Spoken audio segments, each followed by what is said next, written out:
जय माता दी, जय मां कामाख्या, जय श्री महाकाल महाराज।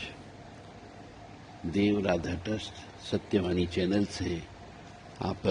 तंत्र से संबंधित सत्य घटनाओं का वर्णन सुनते हैं और अनुभव प्राप्त करते हैं। आज का जो अनुभव पर आधारित केस आया है, उस केस के अनुसार यदि मनुष्य को अपने पैतृक निवास जो पिताजी का या दादाजी का था, उसको छोड़कर आने के बाद यदि किसी मनुष्य का स्वप्न में बार बार वह अपने उस पैतृक निवास पर जाता हो, या फिर उस मनुष्य को सपने में सांप के सपने नजर आते हो, अपने मरे हुए व्यक्ति नजर आते हैं, या फिर ये कह लीजिए रोटी बनते हुए देखना, भोजन बनते हुए देखना, बड़े बुजुर्ग मनुष्यों को झगड़ा करते हुए देखना, ये सब चीज पितृदोष के लक्षण की श्रेणी में आते हैं। यदि मनुष्य कोई मांगलिक कार्यक्रम कर रहा है, चाहे विवाह हो रहा हो, चाहे मकान का उद्घाटन हो रहा हो, चाहे दुकान का उद्घाटन हो रहा हो, चाहे फैक्ट्री का उद्घाटन हो रहा हो, या फिर ये कह लीजिए वो कोई अनुष्ठान कर रहा है, धार्मिक अनुष्ठान कर रहा है,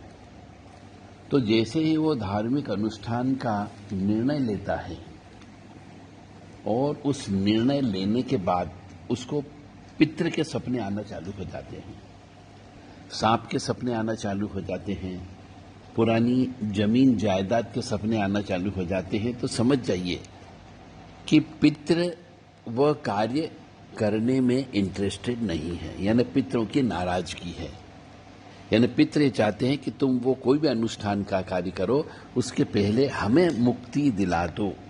हमारी शांति करो। पितरों के निमित्त पिंडदान होता है, तर्पण होता है, नारायण बलि होती है, त्रिपिंडी श्राद्ध होता है। ये कार्यक्रम अवश्य करना चाहिए। यहाँ पे श्रीमद् भागवत कथा महापुराण पितरों के निमित्त जो मूल पाठ होता है, वह मूल पाठ करके रोजाना जब मूल पाठ चलता है तो तर्पण करना चाहिए। 7वें दिन पिंड दान दे करके उनको विसर्जन करना चाहिए,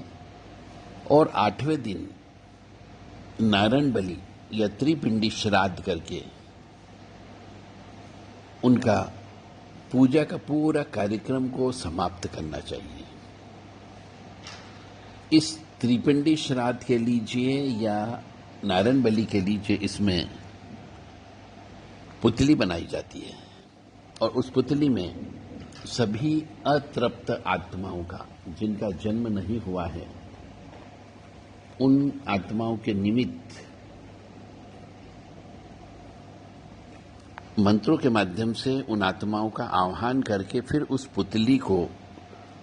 जलाया जाता है, जैसे हम किसी की डेड बॉडी को जला रहे हैं, और इस तरीके से उनका दोबारा से दाह संस्कार किया जाता है ताकि उनकी आत्मा को शांति मिल सके। जय माता दी, जय मां कामाख्या।